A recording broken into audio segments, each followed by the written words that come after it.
Lipunang pampulitika, prinsipyo ng subsidiarity, prinsipyo ng pagkakaisa. Paano ito nagkaroon ng connection nito sa ating lipunan? Magandang araw po sa inyong lahat, lalo sa ating mga mag-aaral po na nakikinig po sa atin. At dito po ay tatalakayin natin ang leksyon yan sa edukasyon sa pagpapakatao sa ikasyam na baitang o grade 9. Ngunit bagong lahat ay nais ko po magpasalamat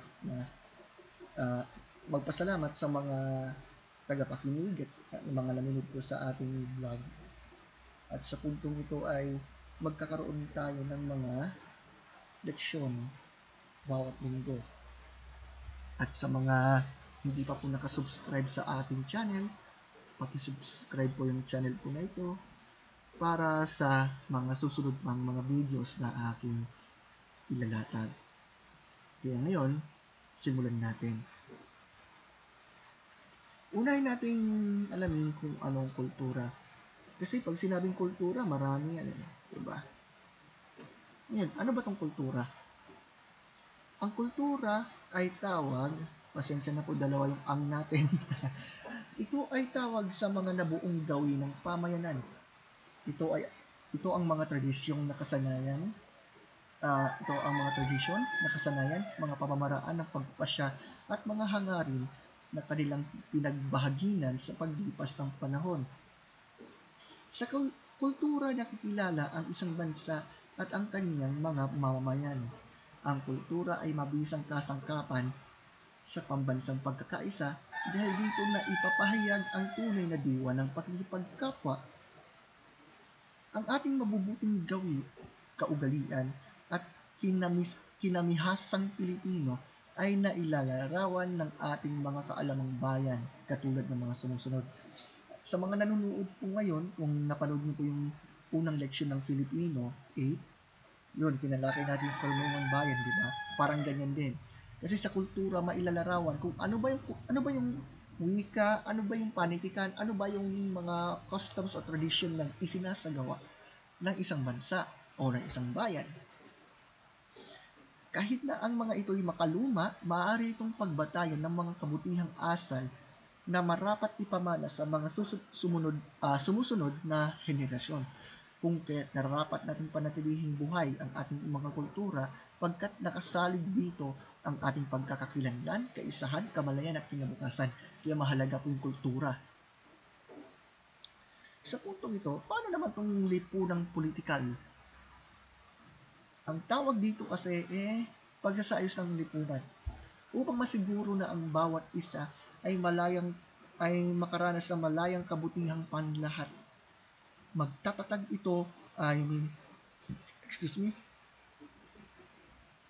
ang pamahalaan ay magtatatag ng mga istruktura na maninigurong makakamit. Teka lang. Titik letter G pa talaga, no? Okay, balikan natin. Makakamit ng mga tao ang kanilang batayang pangangailangan. Yan naman kasi tungkulin ng bawat pamahalaan sa iba't ibang bahagi ng mundo. Sa ating bansang Pilipinas, sinisiguro na ang pamahalaan ay magtatatag ng mga kapaki-pakinabang ng mga proyekto na magagamit para paunlarin ng bansa. Siyempre, nandoon po yung tungkol sa ating bilang mga mamamayan na mag-iipon o ang ibig sabihin na tayo ay magbabayad ng buwis sa ating gobyerno. At yan po yung isinasagawa ng ating pamahalaan para maipon yan at magamit para sa kabutihan.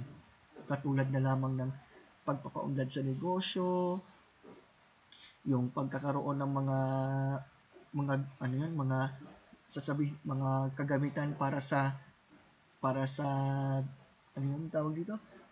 mga pulis at mga sundalo o kaya sa edukasyon, yan, ganun din na mayroong inilalaan para sa edukasyon tulad ng halimbawa na lang, bags o kaya mga kwaderno, ganun. O kaya sa panahon natin ngayon, yung mga internet connections po natin, diba? Kahit yung mga estudyante nakakatanggap ng laptops o hindi lamang mga estudyante, maging mga guro, o kahit sino pa man, basta masisiguro na yung buwis na nakakamit ay magagamit para sa kabutihan. Diba? Kaya nga mag-ipon, mag-iingat at magbahagi ng yaman ang pamahalaan sa pamamagitan ng pagbubuwis at pagbibigay serbisyo. Hindi lamang ito tungkol lamang sa pagbibigay ng buwis. Kung matatandaan po natin, yung bawat inihalal po natin sa eleksyon, ngayon po mayroon silang katungkulan na dapat gampanan at walang iba kundi ang paglingkuran ang bansa. At yan pong isinasagawa ng pamahalaan. Bukod dyan, pagpapatupad ito ng batas para matiyak ang soberanya at mapanatili ang seguridad at kapayapaan sa loob ng bansa na kailangan sa pagiging produktibo ng pamahalaan. Sa madaling sabi, kaya nga may mga batas para makatulong, para tayo ay sumunod doon at hindi para suwayin yan. Kaya nga alam niyo na po ibig sabihin na sa bawat bansa may pamahalaan na nagsasagawa ng mga batas na dapat sundin para sa ikabubuti ng mga mamamayan. Sabi nga, ang pamamahala ay usapin ng pagkakaloob ng tiwala. Kaya bagamat sabihin natin na mayroong mga flaws ang bawat pamahalaan, pero makikita po natin yung pagsisikap, yung isinasagawang tiyaga na ginagawa ng pamahalaan sa mga tao, kumbaga. Hindi po ito yung tipong tawag dito. Nakalimutan ko sa isip ko. Pero ang pinakapunto diyan, ang layunin ng pamahalaan paglingkuran ang mamamayan. At sa awa ng Diyos, ganun at ganun yung isinasagawa po ng pamahalaan. Okay?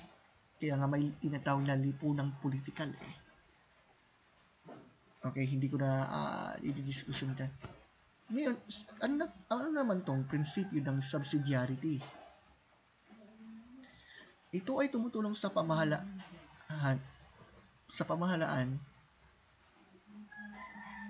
ang mga mamamayan na magawa nila ang makakapagpaunlad sa kanila na walang makakahadlang sa kalayaan ng mga mamamayan. Bakit mamayan yung nabanggit? Pasensya na.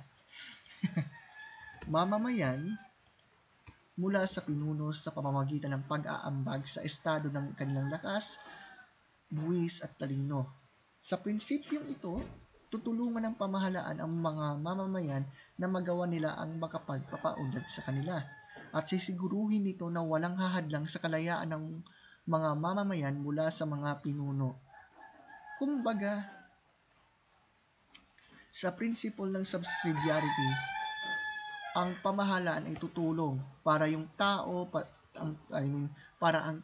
ay mapaunlad yung kanyang buhay. At yan naman ang ginagawa po ng gobyerno sa kasalukuyan, diba?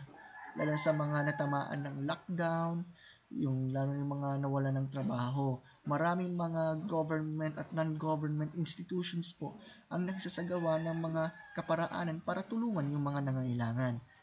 And thank God for that. Okay? At ang prinsipyo ng pagkakaisa, tungkulin ito ng mga mamamayan. Teka lang ha. Tungkulin ito ng mga mamamayan ang magtulungan at ng pamahalaan ang magtayo ng mga istruktura para para matulungan ang mga mamamayan. Paano to? Kung titingnan natin yung prinsipyo ng pagkakaisa, may kailangan kang gawin hindi mo kayang mag-isa. Tungkulin ko ngayong tulungan ka sa abot ng makakaya ko. Ako naman ay may kailangan gawin ng mag-isa. Tungkulin mo ngayon na tulungan ako sa abot ng makakaya mo. Kumbaga, nandoon yung give and take relationship na sinasabi. Na kung paanong tama naman, hindi kaya ng pamahalaan na ganito na mag-isa lang. Kaya mayroon tayong tinatawag na mga mamamayan o citizens na dapat tulungan nila na maisagawa ng pamahalaan ang kanilang tungkulin. Gayun din naman, ang mga mamamayan, pagka nangailangan, andyan naman ang pamahalaan, di ba? Kumbaga, ang punto dyan, give and take relationship, 'di ba? Siyempre, siyempre kailangan ng mamamayan ng bawat isa. Kailangan din ng mga ng bawat mamamayan na tulungan ang bawat isa, lalo na sa pamahalaan, para mapaunlad ang bansa, di ba? Kaya nga naman, ito ay isang ugnayang nakaangkla sa pananagutan ng pinuno na pangalagaan ng nabubuong kasaysayan ng pamayanan. Ang pag-unlad ng isang lipunan ay hindi gawa ng pinuno, gawa ito ng pag-ambag ng talino at lakas ng mga kasapi sa kabuuan ng pagsisikap ng lipunan. Sa kabuuan, ang tinutukoy dito